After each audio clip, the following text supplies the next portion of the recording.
Sud Radio 10h midi, Valérie Expert. Média. Bonjour à toutes et à tous, bonjour Gilles Gansman.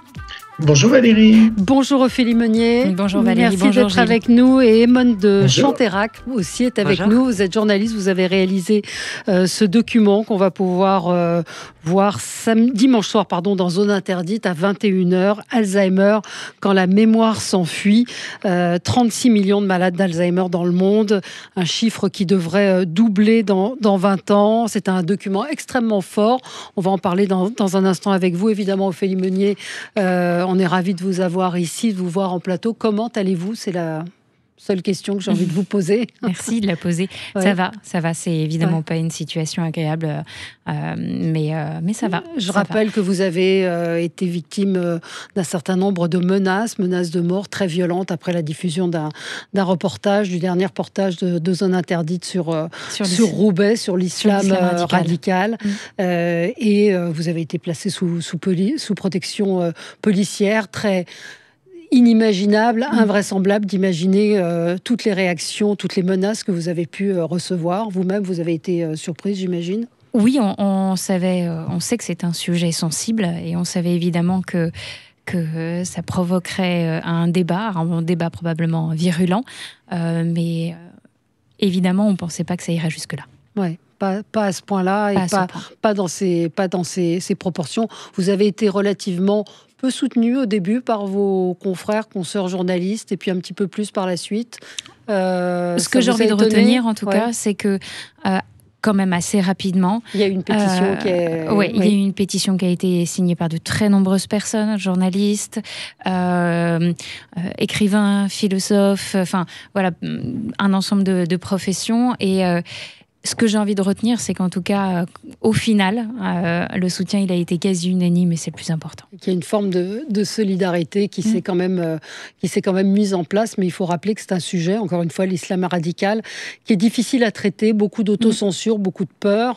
Mais si c'était à refaire, vous le referiez, ce reportage ? C'est mon travail, Valérie, et je le referai. Oui, vous avez présenté cette émission, il a été réalisé, vous aviez réalisé également une interview du ministre de l'Intérieur, donc voilà, je pense que vous n'avez pas envie d'en parler plus. Gilles, peut-être, vous aviez une question ou pas ? Non. Moi, je vous trouve très courageuse, Ophélie, parce qu'il faut aussi dire la réalité des choses. C'est que vous êtes la vitrine et l'animatrice et la journaliste de cette émission, mais la conception, l'histoire, même si je pense que vous assumez le sujet, a été fait ailleurs. Et c'est ça qui est assez redoutable, c'est-à-dire que vous êtes la personne récurrente dans cette émission. Donc, évidemment, vous avez forcément votre regard personnel à vous que vous ne donnez pas sur tous les reportages, sur Alzheimer, comme sur la boulimie, ou bien. Et donc voilà, moi j'ai trouvé ça un peu dur. Je parle d'un point de vue de sentiment personnel. Je trouve ça dur ce que vous subissez en tant que femme et en tant que journaliste. Est-ce que des fois vous vous êtes dit, et après on s'arrêtera sur ce sujet, c'est quand même un peu injuste? Alors non, pas du tout. Je comprends ce que vous dites, Gilles. En fait, pour raconter comment les choses se sont réellement passées de l'intérieur, et c'est tout ce que je dirais, cette enquête a été lancée il y a 1 an et demi, donc ça fait 18 mois qu'on a travaillé pendant 18 mois sur cette enquête sur l'islam radical. Et avant même que le sujet soit lancé, avant même que le sujet soit proposé à la chaîne, et une boîte de production externe, puisque c'est ce que vous expliquez, Gilles, en fait, c'est que les zones interdites sont produites par des boîtes de production externes et réalisées par des réalisateurs indépendants comme Emone de Chanterac pour le sujet sur Alzheimer dont on va tout de suite parler. Malgré tout, je suis aussi rédactrice en chef de cette émission et chacun des sujets qui est diffusé dans nos zones interdites, je l'ai choisi et je l'assume. Et juste une dernière remarque, c'est que je pense qu'on peut imaginer des menaces, mais quand on les vit, c'est une chose totalement différente. Et j'en parle parce que je connaissais bien les gens de Charlie Hebdo et que ce qu'ils vivaient au quotidien était bien au-delà de ce qu'on peut imaginer de l'impact des menaces. Donc je le dis à ceux qui nous écoutent et qui parfois sont extrêmement insultants et menaçants sur d'autres sujets, pensez aux répercussions et à ce que ça peut occasionner entre le mot, l'impact et le retentissement sur la vie des gens. Changeons de sujet, toujours zone interdite, Alzheimer, quand la mémoire s'enfuit. Donc c'est un document, Emone de Chanteyrac, que vous avez réalisé.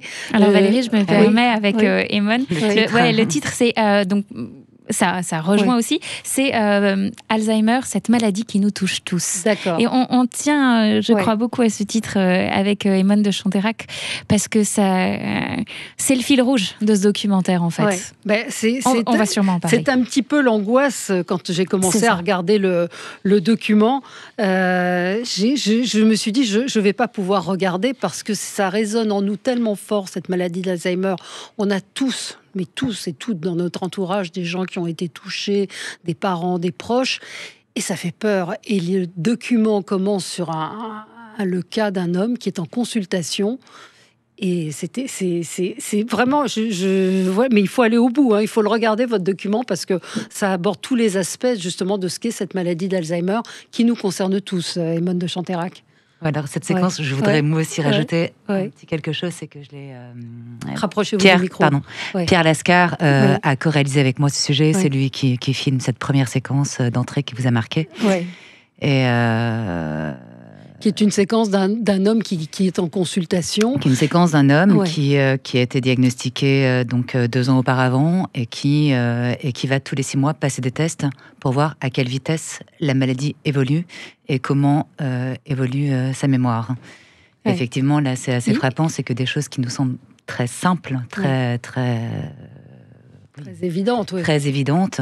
Lui, il n'y arrive pas à retenir une somme de chiffres, il n'arrive pas à trouver des mots. Moi, ça m'a frappé aussi, c'est de ne pas trouver des mots qui commencent par un S, où il est focalisé sur le mot serpent, il n'arrive pas à en trouver d'autres. Et il ne se souvient même plus qu'il l'a dit juste avant, le mot serpent. Et le mot jonquille, il doit retenir il dit c'est jaune, oui, c'était une fleur jaune, mais ça, à la fois c'est inquiétant et en même temps ça rassure, parce qu'on fait l'exercice en même temps que lui, et parfois on se dit zut, j'ai oublié des trucs, mais on se rend compte que lui, quand on lui dit de répéter 5, 8, 2 et 1, il ne peut pas le faire. Donc c'est très particulier cette maladie. J'imagine que vous aussi, Philippe Meunier, quand vous avez vu cette séquence, vous avez eu cette même réaction. Ça me donne l'occasion de partager. Je ne sais pas si je l'ai dit à Emone, donc comme ça, et Pierre, évidemment, à Pierre Lascar aussi, à qui on pense qu'a co-réalisé ce documentaire. En fait, la première fois que j'ai vu ce documentaire, alors moi, ça m'a fait l'effet inverse, Valérie. En fait, j'arrivais pas à décrocher.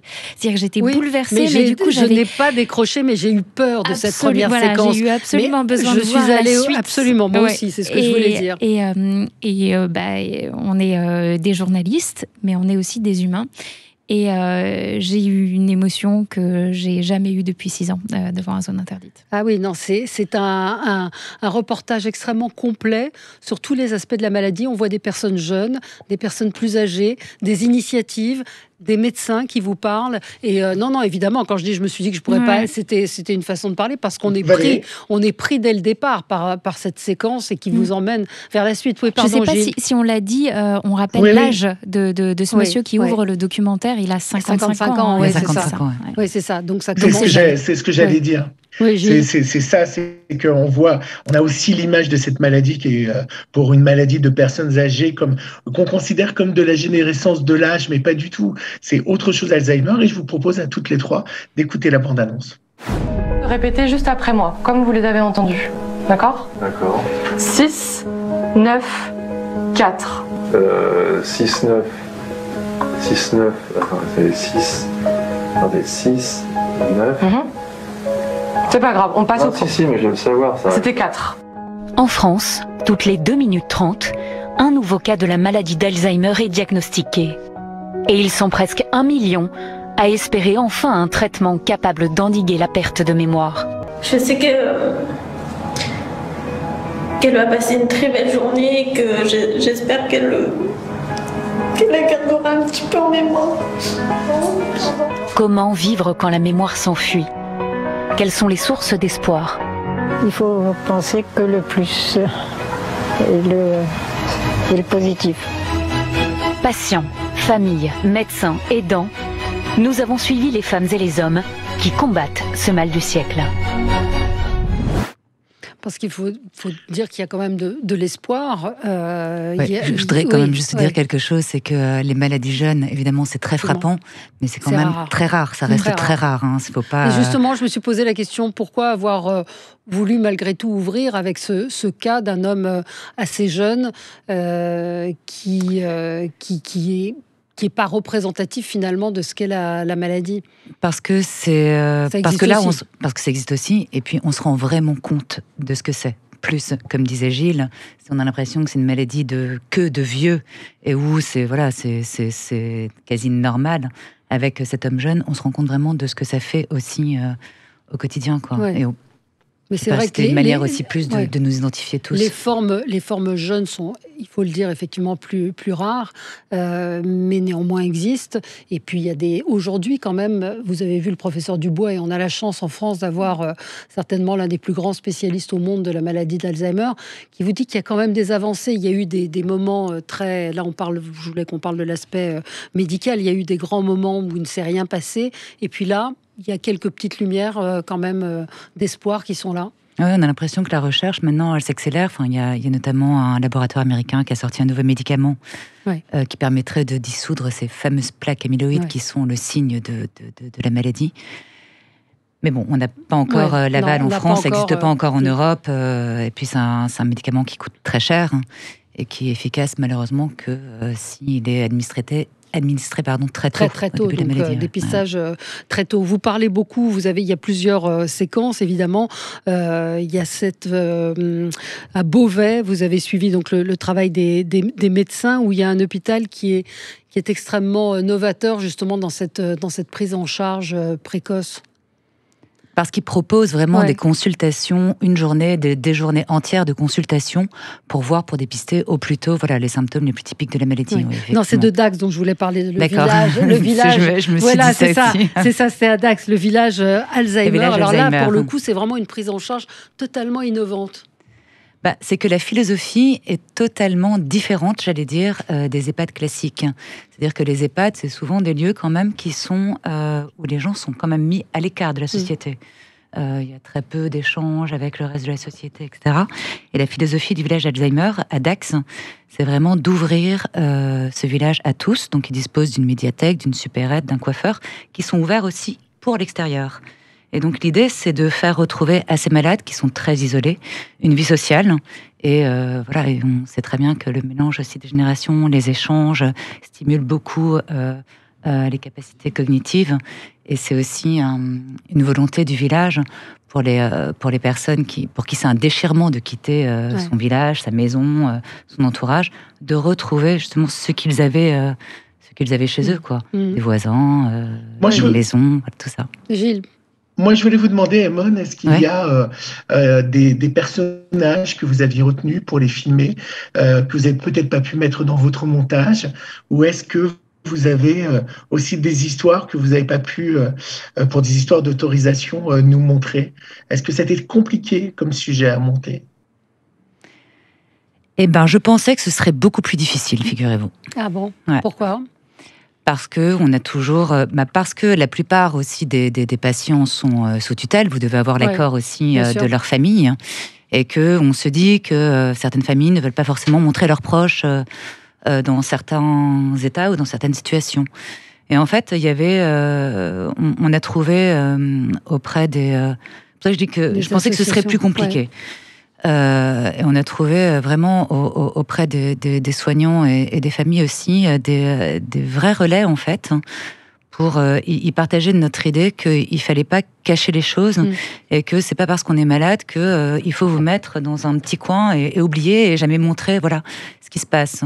C'est un des le message d'une des familles qui est extraordinaire dans le documentaire. La famille de Marseille. La famille de Marseille, exactement, très touchante, avec cette mamie qui est donc atteinte de la maladie et donc ces 3 générations de femmes qui témoignent devant la caméra caméra démon. Et c'est très bouleversant. Il y a une scène de mariage. De mariage, exactement. Là, peut-être que ça dérangera des gens. La fille qui se marie, donc la maman qui organise avec sa fille ce mariage, et elles tiennent absolument. Et vous verrez qu'elles mettent en place un certain nombre de choses, et ça coûte aussi des frais financiers pour faire en sorte que la mamie soit là le jour du mariage. Elles ne savent pas, on l'a entendu un petit peu d'ailleurs dans le teaser, elles ne savent pas ce que la mamie retiendra de ce jour-là. Mais elles veulent absolument pas grand-chose. Mais elles veulent qu'elle soit là, et peu importe le regard des autres aussi, même si ça dérange certains, elles veulent qu'elle soit là. Et je défie quiconque à la fin du documentaire de ne pas être bouleversé par cette histoire et de ne pas aussi leur donner raison. De ne pas se dire vous avez raison d'avoir montré ça, et on doit en prendre conscience, et on ne doit absolument pas marginaliser ces personnes qui sont atteintes de la maladie d'Alzheimer, quel que soit leur âge d'ailleurs. J'ai une amie dont la mère a eu la maladie d'Alzheimer, et elle était très choquée parce que des gens lui disaient mais est-ce que tu veux que je te trouve une solution en Suisse? C'est-à-dire que l'impression qu'il faut parce que et c'est un peu l'image qu'on a aussi dans la maladie d'Alzheimer, de dire je veux pas vivre ça. Et j'ai trouvé que le documentaire justement montrait un autre aspect de la maladie et un échange différent qu'on peut avoir avec ses parents, entre les générations. Et ce qu'on montre dans le documentaire, c'est qu'il peut y avoir des moments très joyeux en fait. Il y a des situations cocasses, mais il y a des moments très joyeux. Et on montre que ces malades, ils sont là. Évidemment, ils sont là et ils sont en mesure de vivre des choses. Cette grand-mère dont vous parliez à Marseille, on le voit qu'elle raisonne. Je pose la question, est-ce que vous êtes contente d'être là? Il y a des moments où elle est complètement coupée, elle ne réagit pas. Et là, tout à coup, elles se disent, bah oui, tu parles, évidemment. Et elle s'en rend compte, en fait. Et donc, ces moments, on ne peut pas les prévoir. Mais ils existent, et c'est important de les montrer et d'en profiter. Pardon, Gilles, je vous ai coupé la parole. Ophélie, non, je vous en prie. Oui. Mais la vraie question, c'est... alors, je sais on en a un peu parlé tous les deux, Valérie, parce que vous êtes engagée auprès de cette maladie. Mais est-ce que... c'est la question que je me suis posée en regardant le documentaire. Est-ce que ces gens souffrent, les gens atteints d'Alzheimer? Est-ce qu'ils sont dans une plénitude enveloppée par la maladie, ou est-ce qu'ils ont une souffrance de non-communication? C'est la question que je me suis posée en regardant. C'est quelque chose d'assez mystérieux, parce qu'évidemment, on n'est pas dans la tête des gens. Mais j'allais dire que ça varie. En fait, Alzheimer, c'est pas le même chez tout le monde. La maladie est très différente selon les personnes et selon les malades. Et Alzheimer peut être très angoissant. Donc, on sait que certains malades sont très angoissés. D'ailleurs, ils prennent des antidépresseurs, beaucoup. Et d'autres sont, au contraire, très... On le voit d'ailleurs à Beauvais. On le voit. On a un ancien garagiste qui est tout le temps hyper joyeux, mais qui d'un coup va se mettre à pleurer. En fait, on dirait qu'ils sont vraiment à fleur de peau tout le temps, en fait. Et donc, on peut passer d'un moment très triste à un moment d'un coup très joyeux. Et on ne sait pas, j'allais dire que c'est ce qu'on dit aussi dans le doc, c'est que c'est vrai que d'oublier les choses tristes de la vie, quelque part, c'est l'un des seuls avantages d'Alzheimer. Et on se dit que certains ne se rendent pas compte, même s'ils ont sans doute des éclairs de lucidité parfois sur leur état. On a l'exemple aussi de Sylvie à Belfort, qui est relativement jeune, en tout cas pour avoir la maladie, et qui est tout à fait consciente de ce qu'elle vit. Et ça peut répondre un petit peu à votre question, Gilles. Je pense que Sylvie n'est pas totalement heureuse. Je ne veux pas parler pour elle. Non, bien sûr. Comme Lemon disait à l'instant, on n'est pas dans leur tête. Mais Sylvie, elle se met des alarmes partout pour tout faire, pour sortir une quiche du four, pour boire, parce qu'elle oublie tout. Elle est quand même à un stade où ça ne se voit pas physiquement, c'est encore une belle femme, mais elle commence à oublier tous les petits gestes importants du quotidien. Et on sent bien qu'avec son mari, il commence un tout petit peu, il voit moins de monde ou moins d'amis. Elle retrouve une de ses meilleures amies dans le documentaire, et ça faisait très longtemps qu'elle ne s'était pas vue. On sent que ça leur fait du bien de retrouver une vie sociale, mais qu'ils commencent à la perdre, cette vie sociale. Donc je pense que quand même, les malades, certains malades souffrent aussi, mais peut-être que ça peut, on peut faire le lien avec ceux qui entourent ces malades, absolument. Avec la famille.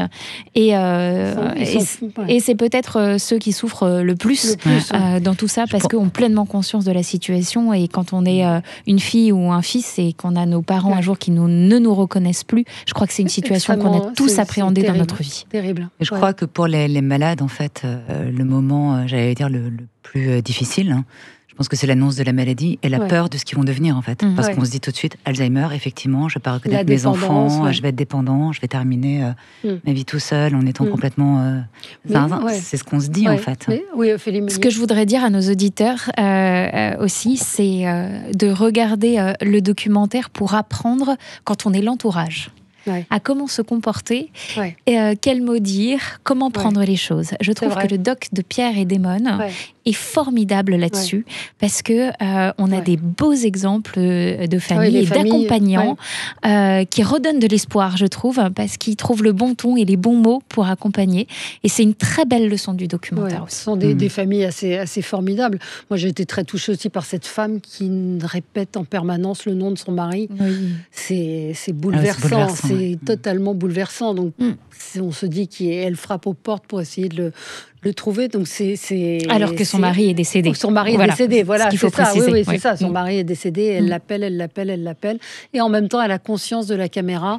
Il y a des moments drôles, vous le dites aussi. Et je vous signale le livre. Il y a des moments drôles, comme cette scène qui est surréaliste où elle parle donc à son mari décédé en disant Paul appelle les gendarmes. Il y a 2 cons qui me filment. Oui, c'est ça. Il y a le livre que je vous conseille de Christelle Bardec, Quand maman plantait des brosses à dents, parce que c'est cette personne, donc cette jeune femme que je connais, dont la maman a eu un Alzheimer très, très tôt, et sa maman plantait déjà des brosses à dents dans les jardinières. Il y avait donc elle raconte avec beaucoup d'humour et de tendresse des moments cocasses et puis des moments plus difficiles, mais qui montrent que voilà, il y a une vie aussi avec Alzheimer. Il y a une vie avec Alzheimer, et c'est vrai que le document... Oui, Gilles. Je voulais en profiter pour dire que le lundi 14 mars, ce sera aussi le 15e gala de la Fondation Alzheimer, de notre copine Véronique de Villèle. C'est elle qui l'organise, effectivement, mais il y a le professeur Dubois qui est là. Le professeur Dubois. Voilà, 2 générations chantent pour la 3e. Et je me souviens que le professeur Dubois m'avait dit à l'époque que c'était très difficile de trouver des artistes, il y a pas si longtemps que ça, qui acceptent de s'engager pour la maladie. Parce que soit ils étaient jeunes et disaient ça ne me concerne pas, soit ils étaient plus âgés et disaient mais on va croire que je suis concernée. Et ça a été un moment très très long pour eux avant d'avoir des soutiens. Je crois que Nolwenn Leroy était une des premières à accepter de le faire. On peut signaler aussi l'engagement fort de Pierre et Alain Souchon, qui ont été touchés par la maladie. Vous parliez du gala pour la Fondation Recherche Alzheimer. Pierre Souchon, donc le fils d'Alain Souchon, est le directeur artistique du gala depuis 2015, je crois. Et d'ailleurs, Pierre est amusant quand il parle de son engagement, et donc il adore le professeur Dubois aussi. Et un jour d'enchère, il a proposé, il y avait plusieurs associations pour lesquelles des artistes pouvaient s'engager, et il y avait personne qui avait encore décidé de s'engager pour la Fondation Recherche Alzheimer. Et il a dit, puisque personne n'est là, moi je prends celle-là. Ça s'est fait comme ça, un petit peu au feeling. Et on lui a répondu, c'est sympa, ça fait plaisir d'avoir quelqu'un qui s'engage pour Alzheimer qui a moins de 80 ans. Et l'histoire a démarré comme ça. Après, évidemment, on sait que Alain et Pierre Souchon ont aussi été touchés par la maladie par le biais de leur maman et grand-mère. Mais voilà, et c'est vraiment une famille, la famille Souchon, qui est très engagée ici pour la Fondation. Sandrine Kiberlin, il y a Mais c'est vrai que je me souviens cette année, il y a une belle affiche, Valérie. Il y a Coldplay qui sera là, il y aura Pascal Obispo, il y a Clara Luciani, enfin, il y a Vincent Delerme pour vous, Valérie. Donc, c'est le 14 mars à l'Olympia. Vous pouvez réserver et puis faire des dons pour la Fondation. Et de faire des dons à la Fondation. Non, parce que je me souviens justement que le professeur de la Doucette, donc, qui travaille avec le professeur Dubois, me disait que finalement les Français étaient très généreux et donnaient beaucoup pour la recherche contre le cancer, mais très peu pour Alzheimer en fait. Et c'est bien d'encourager les dons pour la recherche, parce qu'ils en ont vraiment besoin. Ils en ont effectivement vraiment besoin, mais que ça avance bien. Et que c'est une maladie qui fait peur. Donc, il y a comme le cancer a pu faire peur. Il y a ce côté, je ne veux pas l'avoir.